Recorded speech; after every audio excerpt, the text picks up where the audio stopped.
All right. Okay, so I haven't tried this feature before, but I've been wanting to try it. And I figured it might be the easiest way to record. And if any of you are online, great. If not, you'll see it later. Today, I wanted to talk about the topic of anxiety versus depression. And it made me think about when I was first learning how to drive. And my driving instructor would tell me, okay, when you're driving, you want to look at the road a few feet ahead of you. Don't want to look too far into the horizon and, way past all the cars. And you don't want to look into the rear view mirror where you're seeing what's going on behind you. You want to be present looking at what's right in front of you, right? Because he was saying that if you look too far in either direction, you get distracted. I think that's very much the same with how we are in our lives, that in many cases we can find that, oh my gosh, I'm so preoccupied with the far horizon part, the future, that I'm obsessing and worrying about how I'm even going to get there, about details that will take to get to that spot. Or I'm in the rear view mirror thinking about places where I've been, things that I've done, and really just being overwhelmed with thoughts of that in the past, right? And so when we're looking too far into the future, that is a recipe for anxiety. That is when we're like, oh my gosh, I'm trying to figure out how to make it work all at once. When we're looking too far in the past, that's a recipe for depression, right? And so when we ruminate on any of those thoughts in either direction, we can really get caught up.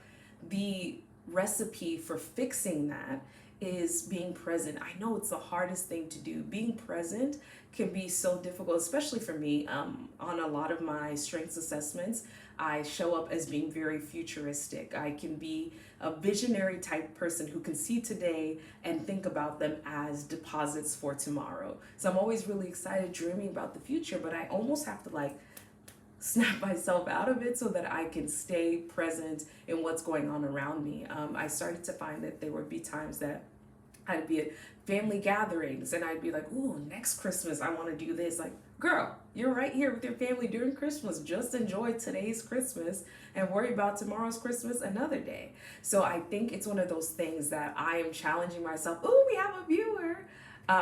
Sorry, I'm super excited because I just wanted to talk to myself and you're here, which is even better. Oh, I missed your comment. Let me grab it again. Live chat. All of them are visible. Okay, so A. Williams says, I wholeheartedly agree. I struggle so much with major depressive disorder, anxiety. I understand. I completely understand that.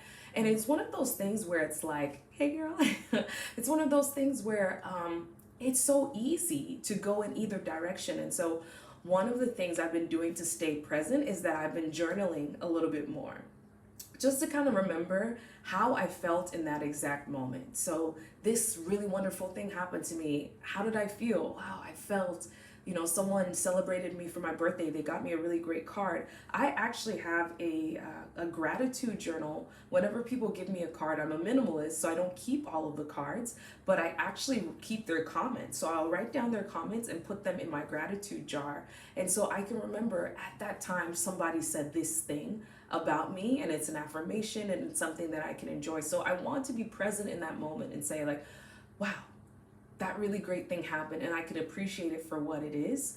But sometimes I'm working with a therapist right now who's helping me be kinder to myself. Oh my gosh, I have such high standards for myself. And so many times I could say like, oh, I should have known better or I should have done better. Like, okay, at that time, I did what I thought made sense with the knowledge that I had, with the mindset that I was in. And so I was doing the best that I could. Sometimes the best that I could led to bad results, and I'm human and I make mistakes. And so that piece of being human and forgiving myself for being human has been huge for me. I love that idea of tracking my mood. Yes, I think I need to do that. I don't journal digitally at the moment. I very much love pen to paper, but I like that idea of tracking your mood because I've also, being a woman or starting to know your body, after a while you start to notice patterns.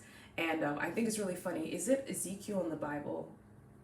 Don't want to misquote it. There's a character in the Bible and he's like, oh my gosh, I'm so sad. I just want to die. And the angel comes to him and was like, hey, can you please eat something? And so he eats something and he no longer feels like he wants to die. So sometimes it's like you start to notice your patterns. Like, yeah, I felt close to death, or I felt very sad, I felt very whatever. Like, have you eaten that day? Have you been sleeping?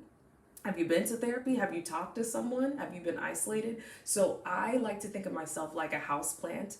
I need sunlight, I need water, and I need fresh air. And if I don't have those things, I usually start to deteriorate in my health. It's very sad because I wish I would say that I was a more evolved being, but sometimes I can feel like, no, I haven't had those things, and I'm sensing a pattern that when I don't have those things, when I don't interact with people that I love, people who genuinely know me and I don't have to perform to, I can find that I start slipping into a place where my mental health might deteriorate in some way.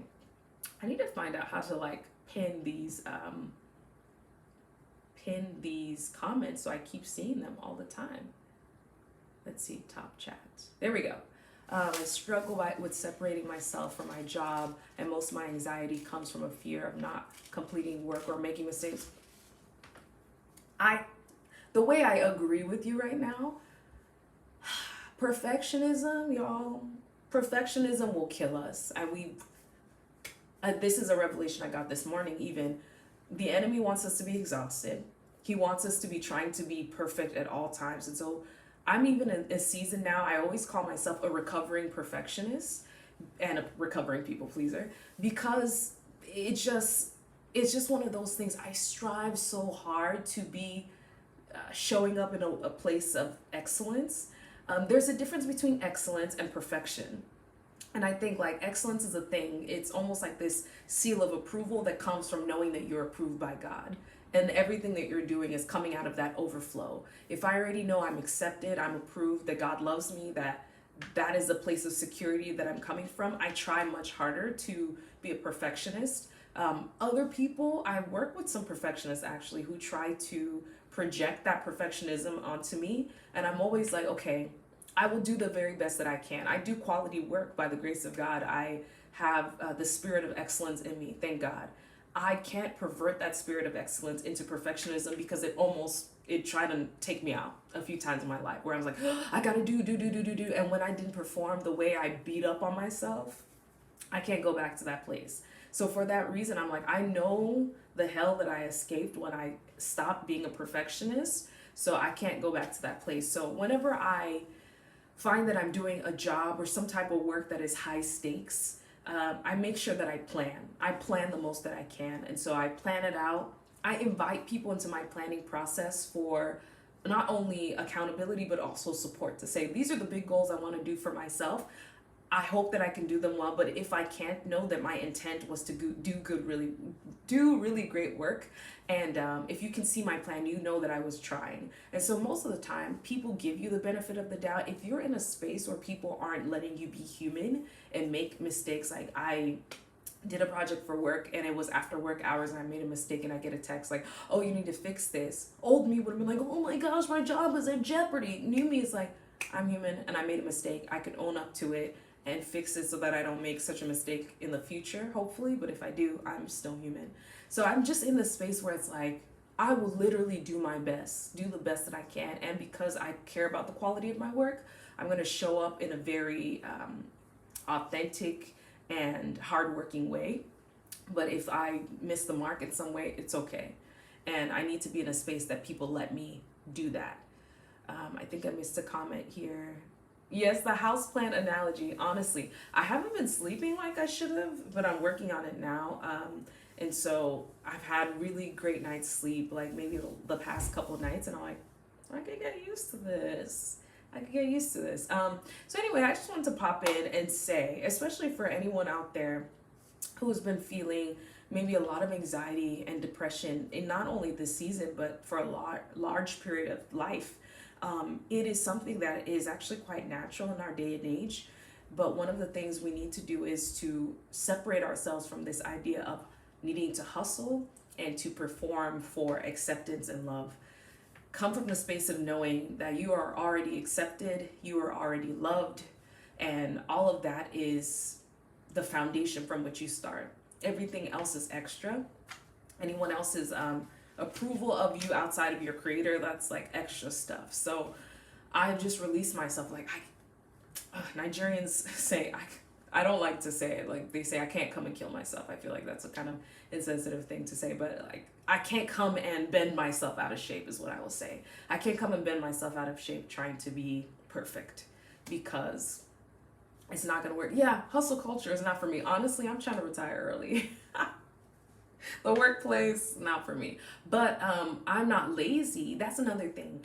The Holy Spirit has been telling me rest, rest, rest, rest, rest. Learn how to rest in a way that is authentic to you. For the longest time, I felt like laziness and rest were like together. Like I sometimes when I would try to rest and take a midday nap, like, girl, why are you being so lazy? I'm tired. I'm tired, so I need to rest. So I've been learning to rest. I've been actually taking the Sabbath day seriously. Whatever Sabbath might be for you, it might be Saturday, it might be Sunday, it might be Monday, it depends on you. But I serve at my church, so Sabbath usually, bye, thanks for joining. Sabbath is usually Saturday for me. I also need to go do some stuff. Sabbath is usually Saturday for me, so I've been trying to take Saturday to just relax and to do whatever I needed to do on the other days and spend time taking rest and walking slower, not feeling like I need to hustle. Like I have been so purged of the hustle spirit. I'm like not competing with anyone. I'm not trying to prove anything to anyone. I think it's good to come from a place of like self-acceptance and everything else that you do that flows from that will be something that is beneficial to you. Anyway, y'all, thanks for watching this live. I just wanted to stop by. I feel like I really like this format of just talking and not editing. Oh my gosh, editing. So I will try to do more of these as inspirational things come to me, but I really felt the need to talk about anxiety and depression just to let you know you're not alone. And there is a way out, and it's a slow work. Incremental changes will change your entire life. Sometimes we feel like we have to do a huge overhaul and change our lives right away. I can be an all or nothing type of person, but I found that it's more effective for me to say like, okay, I'm going to change this habit and that habit and add this and tweak that. You can't remove a bad habit without reintroducing a better habit, a healthier habit. So that's what I've been learning about myself in this journey. So yes, I wish you all well. Have a great day. I'm going to hop back into the work I need to do. But leave me a comment below. How are you working through anxiety, working through depression? One of my favorite tools is a journal. My second favorite resource is a really trusted therapist. And through my years, I've probably had about 3 different therapists. I've moved around to different locations. And so I've had therapists really guide me through transitions in my life. Sometimes I have super supportive family, but sometimes it's great to have a medical professional to just walk me through some of the things that I'm thinking about, and someone who's a little more unbiased about things that can give me a new perspective. Anyway, so if you haven't tried out therapy, I always encourage it. And if you're a person of faith, prayer always works for me. It gives me an opportunity to talk through something with the one who made me. He usually has a perspective that I don't have. And so when he shares that with me, it enlightens me and helps me see my problems in a different way. Okay, bye y'all. Take care. Have a great day. See you later.